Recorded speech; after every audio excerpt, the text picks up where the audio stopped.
Friends, ഇന്നത്തെ recipe വന്നിട്ട് chicken മന്തി ഉണ്ടാക്കുന്നതാണ്. ഇതിനു മുന്നേ ഞാൻ ഒരു റെസിപ്പി ചെയ്തിട്ടുണ്ടായിരുന്നു. അത് നമ്മുടെ ചിക്കൻ സ്റ്റോക്ക് വെച്ചിട്ടാണ് ചെയ്തിട്ടുള്ളത്. ഇത് ചിക്കൻ സ്റ്റോക്കില്ല കേട്ടോ.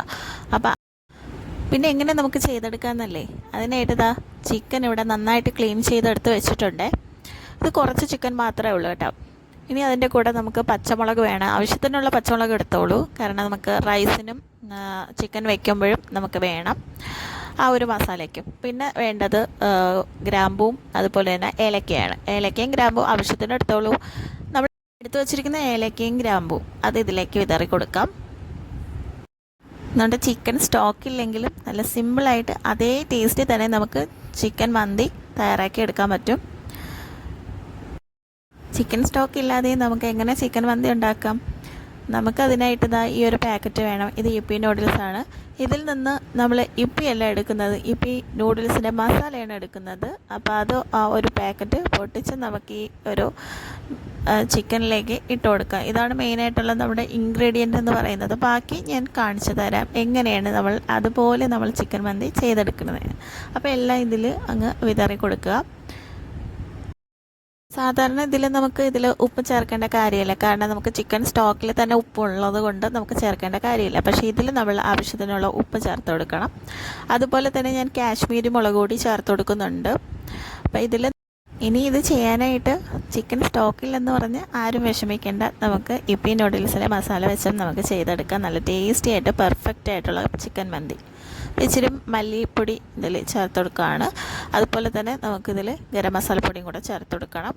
വീട്ടിൽ തന്നെ പൊടിച്ചെടുത്ത ഗരം മസാലപ്പൊടിയാണ്.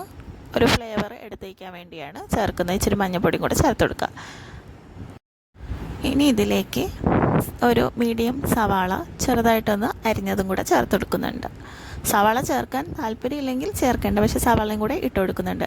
ക്യാപ്സിക്കം ഇടുന്നെങ്കിൽ ഇടാം. എൻ്റെ കയ്യിൽ ക്യാപ്സിക്കം ഇല്ല, അതുകൊണ്ട് ഞാൻ ഇനി ഇതിലേക്ക് സൺഫ്ലവർ ഓയിൽ ഒഴിച്ചു കൊടുക്കുക. ആവശ്യത്തിനുള്ള സൺഫ്ലവർ ഓയിൽ ഒഴിച്ചു കൊടുക്കുക. എന്നിട്ട് നമുക്ക് കൈ ഉപയോഗിച്ച് നന്നായിട്ടൊന്ന് എല്ലാ വശവും ഒന്ന് ഞെരടി കൊടുക്കാം. നന്നായിട്ടൊന്ന് മിക്സായി കിട്ടും. ഇതിനി നമുക്ക് കുക്ക് ചെയ്യാൻ വേണ്ടി അടുപ്പത്ത് വെച്ച് കൊടുക്കാം. അപ്പോൾ ഒരു 3-4 പച്ചമുളകും കൂടെ ഇതിൽ ചേർത്ത് കൊടുക്കുക. പിന്നെ ഉണങ്ങിയ നാരങ്ങ കയ്യിലുണ്ടെങ്കിൽ അതും കൂടെ ഒന്ന് ചേർത്ത് കൊടുക്കുക. അപ്പോൾ എൻ്റെ കയ്യിലില്ല, അതുകൊണ്ട് ഞാൻ ചേർക്കുന്നില്ല. എന്നിട്ട് നമുക്കൊന്ന് കുക്ക് ചെയ്തെടുക്കാം. ആ സമയം കൊണ്ട് ഞാൻ അരി വേവിക്കാൻ വെച്ചിട്ടുണ്ടായിരുന്നു. അപ്പോൾ അരി വേവിക്കുന്ന വീഡിയോ ഒക്കെ ഞാൻ ഇതിൽ ഇട്ടിട്ടുണ്ട് നേരത്തെ. അപ്പോൾ കാണാത്തവർ അതൊന്ന് കണ്ടു നോക്കുക. അപ്പോൾ 2 കപ്പ് അരി ഞാനിവിടെ എടുത്തിട്ടുണ്ടായിരുന്നു. അപ്പോൾ അതൊന്ന് കുക്ക് ചെയ്ത് എടുത്തു. 2 കപ്പ് അരിക്ക് 4 ഗ്ലാസ് വെള്ളം എന്നുള്ള രീതിയാണ്. അപ്പോൾ ഇത് വേവുന്ന സമയം കൊണ്ട് ഞാൻ അരി വേവിച്ചെടുത്തായിരുന്നു. ഫ്ലെയിം വന്നിട്ട് ഞാൻ മീഡിയത്തിൽ നിന്ന് ഹൈ ഫ്ലെയിമിലോട്ടാണ് വെച്ചിരിക്കുന്നത്. അപ്പോൾ ആ ഒരു ഹൈ ഫ്ലെയിമിൽ നിന്ന് തന്നെ നമുക്ക് ഈ ഒരു ചിക്കൻ നമുക്ക് കുക്കായി കിട്ടും. അപ്പോൾ ഒരു സൈഡൊന്ന് മൊരിഞ്ഞ് വരുന്ന സമയത്ത് നമുക്ക് മറുവശം കൂടെ ഒന്ന് കുക്ക് ചെയ്തെടുക്കാം. അപ്പോഴത്തേക്ക് വേവിച്ച് വെച്ചിരിക്കുന്ന അരി നമുക്ക് ഇതിലേക്ക് ഫുള്ളായിട്ടൊന്ന് ചേർത്ത് കൊടുക്കണം. അപ്പോൾ ആ സമയം കൊണ്ട് ഈ ചിക്കൻ ഇവിടെ ഒരുവിധം ഒരു വശം ഒന്ന് വെന്ത് വന്നിട്ടുണ്ട്.